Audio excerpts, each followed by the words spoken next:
नमस्ते जी, स्वागत है आपका तेजस सिविल्स में। अब जैसा कि यूपी पीसीएस प्रीलिम्स टल चुका है और प्रोबेबल डेट अगर बात की जाए तो बोला जा रहा है जुलाई में होने वाला है। तो जिस तरह से स्पेकुलेशंस लगाए जा रहे थे कि जून के फर्स्ट वीक में होगा, सेकंड वीक में होगा, तो उस स्पेकुलेशन को थोड़ा सा हम अपने साइड से एक्सटेंड करते हैं और कोशिश करते हैं कि एक एक्सपेक्टेड डेट क्या टारगेट करें। तो हम ये मान के चलते हैं कि फर्स्ट संडे ऑफ जुलाई यानी 7 जुलाई को आपका प्रीलिम्स होने वाला है, राइट। तो अगर उसको काउंटडाउन में लगाया जाए, ठीक, उस चीज़ को काउंटडाउन में लगाया जाए, तो एक हमारे पास रोड मैप अगर बनाने की बात की जाए, तो मैं जो इस वीडियो में बात करने वाला हूँ, तो अगले 120 दिनों के लिए क्या रोड मैप होना चाहिए हमारा, कंसिडरिंग अभी जो 17 मार्च को पेपर होने वाला था, उनमें दो तरह के लोग अपीयर कर रहे थे कि उसमें सीरियस कंटेंडर्स थे, यूपीएससी वाले भी और यूपीपीसीएस के तो थे ही, ठीक। तो अभी अगर बात किया जाए कि 7 जुलाई अगर हम लेके चलें, राइट, 7 जुलाई को अगर हम लेके चलते हैं, तो हमारे पास 6 जुलाई तक को अगर हम काउंटडाउन लगाएं और कल से काउंटडाउन लगाएं तो 119 दिन बच रहे हैं, ठीक।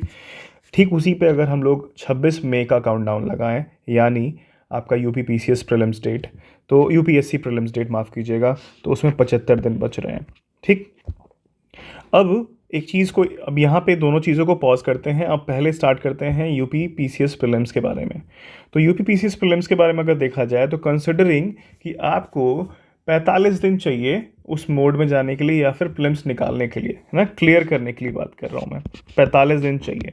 अब ये मत बोलना यार हम तो सब कुछ पढ़ चुके हैं, अब तो हमें समय ही नहीं चाहिए प्रीलिम्स क्लियर करने के लिए। तो ऐसे बहुत लोग को लगता है कि वो तो सब कुछ पढ़ चुके हैं, ठीक। सॉरी फॉर बीइंग ब्लंट, है ना, कि उनको सब कुछ लगता है कि सब कुछ पढ़ चुके हैं और सब कुछ आता है उन्हें, और फिर प्रीलिम्स नहीं निकलता है, ठीक। तो ये हमेशा कंसिडर करके चलना चाहिए कि चाहे तुम कितना भी पढ़ लिए हो, तुम्हें हमेशा समय चाहिए प्रीलिम्स क्लियर करने के लिए और सारे फैक्ट्स को दोबारा जाने के लिए। तो एक ट्रांजिशनल वे में अगर हम देखें, तो 45 days is enough to go in that form, कि या फिर कह लो उस जोन में जाने के लिए जहाँ से अगर आप अच्छे से पढ़ाई करते हो, है ना, तो प्रीलिम्स क्लियर किया जा सकता है, राइट। प्रीलिम्स क्लियर किया जा सकता है यहाँ से, ठीक है। तो अब इसको नेक्स्ट ले चलते हैं कि अपने पास कितने बच रहे हैं, अपने पास कितना टाइम बच रहा है। तो अपने पास बच रहा है 74 डेज। इस 45 दिन को निकाल देते हैं।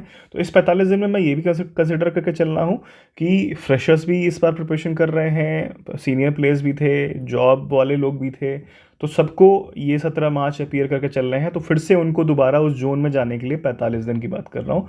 और सबके लिए एनफ है, कंसिडरिंग कि ये प्रिपरेशन उनको आगे वो बिल्ड अपॉन करते रहेंगे और कुछ चीज़ों को छोड़ेंगे नहीं, है ना। तो 45 दिन इज़ एनफ, ठीक। अब उस चीज़ को नेक्स्ट चीज़ आते हैं कि 45 दिन हटा देते हैं 119 दिनों में, तो हमारे पास बचता है 74 दिन। तो कहने की बात, अगर 74 दिन की बात करूँ ना, तो यही मैं अगर प्रीलिम्स के बाद 74 दिन की बात करता, तो समझ लो कि पूरा का पूरा तख्ता पलट हो सकता है यहाँ से। कैसे तख्ता पलट की बात कर रहा हूँ, कि अगर यही प्रीलिम्स के नेक्स्ट डे तुमको पता होता कि तुम प्रीलिम्स क्लियर कर रहे हो और तुम्हारे पास 74 दिन मेंस लिखने के लिए होते, तो तुम क्या मेंस नहीं निकाल रहे होते, और तो तुम क्या हाथ खड़ा कर देते, तो तुम पढ़ते ना, है ना। और तुम पढ़ते इस तरह पढ़ते कि तुमको चाहिए ही चाहिए, एसडीएम चाहिए चाहे डीवाईएसपी चाहिए, जिससे मतलब मैं इन्हीं दोनों पोस्ट की इसलिए बात कर रहा हूँ कि तो इन दोनों पोस्ट में ऑल इंडिया सर्विसेज में जाने के चांसेस ज़्यादा होते हैं, ठीक है। तो किसी दिन आप जाके प्रमोट होकर आईएएस ऑफिसर बनोगे, किसी दिन आप प्रमोट होकर आईपीएस ऑफिसर बनोगे, and rest post are also very good, equally good, है ना। DPRO, ARTO and BDO, they are also very good, ठीक है। तो कंसिडरिंग कि आप करते वो चीज़, तो उसी पे बात करते हैं प्लान करने के। अब यहाँ पे थोड़ा सा पॉज लेते हैं हम लोग, थोड़ा सा पॉज लेते हैं। तो बात आती है कि यार अगर हम यूपी पीसीएस प्रीलिम्स के साथ जो 17 मार्च होने वाला था, उसके साथ ये भी प्लान करके बैठे थे कि 26 मई वाला प्रीलिम्स भी हम बहुत सीरियसली देंगे, यूपीएससी प्रीलिम्स। तो अगर आपने, कहा जाए कि अगर आपने प्लान कर रखा था कि यूपीएससी प्रीलिम्स भी सीरियसली देने का प्लान किया हुआ था, तब खेला सही नहीं है यहाँ से। क्यों, मैं बताता हूँ। क्योंकि अपने पास हार्डली 75 डेज बचे हुए हैं। तो अगर मैं ये बोलूँ कि यार यूपी एससी प्रीलिम्स क्लियर करने के लिए अगर हमको प्रीलिम्स वाले शेल में जाना है, उस जोन में जाना है, तो 75 दिन ही कहा जाता है यार। 75 दिन पहले शुरू हो जाना अपनी प्रिपरेशन, चाहे वो कितना सीनियर खिलाड़ी क्यों ना हो, उसको एटलीस्ट 75 डेज चाहिए होते हैं। कि चाहे वो अपने टेस्ट सीरीज के पेपर लगाएगा, अपने बेसिक रिसोर्सेज रिवाइज करेगा, कई बार रिवाइज करेगा क्योंकि गलतियां नहीं होनी चाहिए, कई अपनी गलतियों पे काम करता है पुराने प्रीलिम्स वालों पे, कई लोग का प्रोसेस ये होता है कि हम एटलीस्ट 60 पेपर्स लगाएंगे, मतलब अलग अलग लोग हैं, कई लोग 10-20 पेपर्स लगा के भी, प्रीलिम्स पेपर लगा के भी उस जोन में चले जाते हैं और अपने गलतियों को मिनिमाइज़ कर देते हैं। कई लोग को 70-75 पेपर्स चाहिए होते हैं। तो यू कैन नॉट क्वेश्चन, आप किसी का क्वेश्चन नहीं कर सकते हैं कि यार तुम्हारा तरीका सही है या तुम्हारा तरीका गलत है, ठीक। लेकिन क्या होता है कि कई लोग का ये भी होता है कि प्रीलिम्स के पेपर लगाएंगे, टेस्ट सीरीज के पेपर्स लगाएंगे, उसको रिवाइज भी करेंगे, वहाँ से रिवर्स इंजीनियरिंग का प्रोसेस अप्लाई करेंगे, जो गलतियाँ किए रहेंगे उसे सीखेंगे भी, ठीक। तो यहाँ से अगर आप सीरियस कंटेंडर हो, आपको है कि यार मेरा प्रिपरेशन बहुत अच्छा है ना, और मैं यूपीएससी देना ही देना है मुझे, तो फिर यहाँ से आगे ये वीडियो आपके लिए नहीं है, ठीक है। तो आई विल रिक्वेस्ट कि आप अपनी स्ट्रैटेजी फॉलो करो। अभी जो सोच रखा है यूपीएससी की प्रिपरेशन देने के लिए, अगर आपने अच्छे से कर रखा है तो प्रीलिम्स दो, मेंस दो, क्योंकि आपको, आप समझो कि यहाँ से चीज़ें काफ़ी ज़्यादा मैनेज करना बहुत टफ हो जाएगा। या तो हम ठीक है देने के लिए देना चाहते हो तो कोई दिक्कत नहीं है, लेकिन इस वीडियो में वो स्ट्रैटेजी नहीं दे पाऊँगा मैं आपको, तो मैं क्लियर रहता हूँ, है ना, इस चीज़ में। लेकिन ये है कि आप कन्फ्यूजन में थे। अब आते हैं दूसरी बात कि अगर आप in the state of confusion थे, कि आप इस चीज़ में कंफ्यूज थे कि यार यूपीएससी दें या यूपीपीसीएस दें, हम क्लियर नहीं हैं, 1-2 अटेम्प्ट दे चुके हैं यूपीएससी के, 3 अटेम्प्ट दे चुके हैं, प्रीलिम्स नहीं निकल रहा है ना, और साथ ही साथ यूपीपीसीएस भी दे रहे थे, उसका भी प्रीलिम्स नहीं निकल रहा था, ठीक है, या फिर निकला हुआ था, 1 अटेम्प्ट दिया हुआ है, तो मुझे लगता है कि यार ये डूएबल है ना, तो ये वीडियो आपके नहीं होने वाला है। तो मैं कहूँगा, तब यहाँ से सजेशन दे सकता हूँ मैं कि take a break from UPSC, है ना, अपने अटेम्प्ट मत ख़राब करो, कीप इट, मतलब अपने उसको रखो अटेम्प्ट्स को, क्योंकि आप समझते हो ना अटेम्प्ट्स का गेम कितना खतरनाक होता है वहाँ पे, कि प्रेशर जैसे जैसे माउंट होने लगता है ना, परफॉर्मेंस गिरने लगती है, राइट। तो अगर आपको लगता है कि ये गोल्डन अपॉर्चुनिटी मिली हुई है यूपी पीसीएस प्रीलिम्स में, ठीक है, कि यूपी पीसीएस ये ईयर में, क्योंकि सीट्स, फिर से स्पेकुलेशन पे अगर ना भी जाऊँ तो as far as I know 500 to 600 seats हैं इस बार, है ना, इस बार सीट से आप पोस्ट कह लो, इतने पोस्ट हैं आपको यूपी पीसीएस प्रीलिम्स में इस बार। तो मैं कहूँगा कि आप एक सीरियस अटेम्प्ट दो यूपी पीसीएस में, ठीक। इस चीज़ को यहाँ पे एक्सेप्ट करते हुए कि हम यूपी पीसीएस में एक सीरियस अटेम्प्ट देने जा रहे हैं, तो ये वीडियो आपके लिए है। अदरवाइज़ यहाँ से ये वीडियो उन लोग के लिए है जो सीरियस अटेम्प्ट देने वाले हैं यूपी पीसीएस प्रीलिम्स में, ठीक है। तो चलिए अब स्टार्ट करते हैं। तो अब वापस आते हैं टॉपिक पे अपने, कि अपने को प्लान करना है यूपी पीसीएस प्रीलिम्स का, सॉरी मेंस का प्लान करना है इन 74 डेज़ में। तो कंसिडरिंग कि हमें 45 डेज़ में प्रीलिम्स हम क्लियर कर सकते हैं अपनी पढ़ाई को, और कंसिडरिंग कि जो अभी हमने पढ़ाई की थी उस पर हम उसको बेस बना के अच्छे से प्रीलिम्स निकाल सकते हैं, तो हमारे पास 74 डेज़ है, ठीक है। तो पहली बात, सबका एक हॉट टॉपिक होता है पेपर 5 पेपर 6, क्योंकि मतलब हमारे डिस्कशन बॉक्स में भी और ढेर सारे लोग जो नए हैं, है ना, और ये प्लान क्या है, नए और जो सीनियर प्लेयर्स हैं दोनों की बात करते हैं इस पर, ठीक है। तो स्टेप बाय स्टेप वे में प्रोसीड करेंगे। तो सबका कन्फ्यूजन है पेपर 5 पेपर 6 कैसे करें, क्या ना करें, ठीक है। तो अब बात आती है कि हमारे पास 74 डेज़ हैं, और अगर हम काउंट करें तो 40 से 41 टॉपिक्स हैं, अगर सिलेबस की काउंट करें टॉपिक्स के बारे में, दोनों मिला के पेपर 5 और पेपर 6 में दोनों मिला के 40 टॉपिक्स आते हैं, ठीक। तो यानी हमारे पास कितने दिन बचते हैं ऑन एवरेज, अगर हम कंसिडर करें मोटा मोटी, अगर एकदम ही मैथ्स से नहीं जाए तो, क्योंकि उसमें कुछ कुछ टॉपिक्स बहुत छोटे होंगे, कुछ टॉपिक्स इंटरकनेक्टेड होंगे, या फिर हो सकता है 2-3 टॉपिक इंटरकनेक्टेड होंगे, तो आप उनको कम दिन में भी कर सकते हो, एक ही दिन में ख़त्म कर सकते हो। तो हमारे पास ऑन एवरेज 2 दिन है एक टॉपिक को कंप्लीट करने के लिए, ठीक। ये बात समझ में आ गई कि एक टॉपिक को 2 दिन है हमारे पास कंप्लीट करने के लिए। तो ये चीज़ हम आराम से कंप्लीट कर सकते हैं अगर हम मेंटल ओरिएंटेशन ले जाएं, क्योंकि एग्ज़ाम तो क्लियर होगा मेंटली ओरिएंटेशन से ना, है ना। तो अब आती है बात कि भैया तो आप बता तो रहे हो कि माफ़ कीजिएगा कि 40 टॉपिक को आप ख़त्म कर सकते हो 2-2 दिन में करके, ठीक है। तो लेकिन करना क्या है, पढ़ना है या लिखना है ना, क्वेश्चन आता है ना कि पढ़ना है कि लिखना है ना, कि पेपर 5 पेपर 6 बहुत लोग को रिसोर्सेज के ऊपर इश्यूज़ है, बहुत को लोग के लिए ये भी है कि क्या पढ़ना है क्या नहीं पढ़ना है, सिलेबस नहीं देखा होगा अभी। तो अब आते हैं उस टॉपिक पे, ठीक, कि अगर हम फ्रेशर्स की बात करें तो एक कोट हमेशा याद रखना कि make sure when you are right you have read enough. तो पहले आपको पढ़ना है ठीक से। आप पेपर 5 पेपर 6 को यही टारगेट, सेम टारगेट रख के चलो कि 2 दिन में एक टॉपिक को निपटा देना है, अच्छे से पढ़ लेना है, ठीक है। अगर आप अच्छे से और जल्दी पढ़ लेते हो, और जल्दी आपकी स्पीड अच्छी है, आप पढ़ लेते हो, ठीक है, क्योंकि उस बीच में मैं और भी प्लान बताने वाला हूँ, क्योंकि पढ़ने के साथ साथ आपको कुछ और भी करना है पेपर 1 2 3 4 के लिए। तो अगर आप पढ़ लेते हो जल्दी, तो आप शॉर्ट नोट्स के लिए जाना है ना, वो मैं आगे वीडियो बनाऊंगा, उसको कैसे किसी टॉपिक को याद रखना है डॉट्स के थ्रू, है ना। तो वो चीज़ आप ये मेक श्योर करना है कि आपको ये चीज़ अच्छे से पढ़ लेना है पेपर 5 और पेपर 6 को। अब आती है जिसने एटलीस्ट एक अटेम्प्ट यानी लास्ट अटेम्प्ट पेपर 5 पेपर 6 के साथ दिया हुआ है, यूपी पीसीएस मेंस की बात है, ठीक है। और दूसरी बात कि जो जो लोगों ने एक बार रीडिंग कर चुके हैं इसकी, है ना, हो सकता है नोट भी बना लिए हो, दे आर फ्यू पीपल जो हमारे ग्रुप में हैं, और वो बहुत ही अच्छे हैं, मतलब नाम तो क्या ही लेना, लेकिन उन्होंने अपने नोट्स बना रखा है, दे नो कि देयर रिसोर्सेज क्या हैं, उन्होंने टॉपिक वाइज हर एक चीज़ का नोट्स बना रखा है, ठीक है। तो मतलब बहुत ही हाईली अप्रिशिएबल है मेरे साइड से उनके लिए, एक बहुत ही कमेंडेबल एफर्ट है उनका। लेकिन जिन लोगों ने कर लिया है ये चीज़, तो आपका काम क्या है ना, कि आपको ये लिखना है ना, और हर एक टॉपिक को लिख के ख़त्म करना है, वो नोट्स के माध्यम से हो, आप आंसर के माध्यम से हो, या फिर शॉर्ट नोट्स के माध्यम से हो, आपको इसको ख़त्म करना है अगले 74 डेज़ में, हर 2 दिन में एक टॉपिक। अगर तुम भैया 40 दिन में ख़त्म कर दो, है ना, अगर तुम इतने खिलाड़ी हो, या फिर मैं मानता हूँ तुम बहुत तेज, तुम लगे हुए हो, और मैं ये नेगेटिव वे में नहीं हो रहा, कटाक्ष वे में नहीं कर रहा हूँ, मैं मान रहा हूँ तुम लोग यहाँ तक आए हो तो तुम करोगे। तो अगर तुम 40 डेज़ में कर दो, तो मेरे फिर से मैं बता रहा हूँ, दोबारा लिख जाना उसको, अपने ही नोट्स को दोबारा लिख जाना, है ना।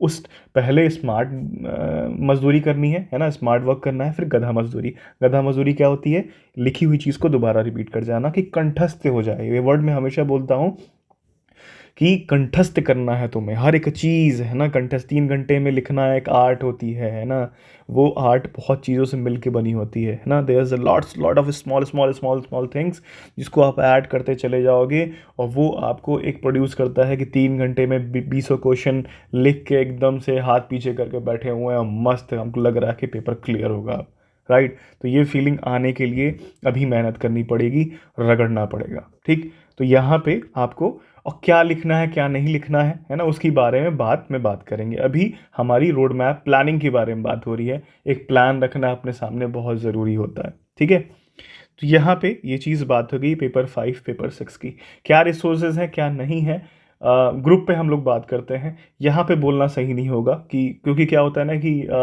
कई लोग बहुत कुछ बोलने लगेंगे, या किसी को ख़राब बोलना किसी को अच्छा बोलना, वो सही नहीं होता।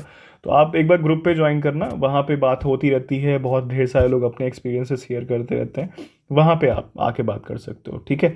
तो इस चीज़ से हम आगे बढ़ते हैं अब पेपर 1 2 3 4 के बारे में, ठीक। अब आता है कि पेपर 1 2 3 और 4 के बारे में, ठीक है। तो मेरा सिंपल ये आपके लिए सजेशन है कि बहुत ही अपने लिए एग्रेसिव टारगेट्स मत बनाइए, ठीक। जिन लोगों ने सिलेबस कवर किया है नहीं किया है, मैं बहुत ही सोच समझ के आपको सजेस्ट कर रहा हूँ।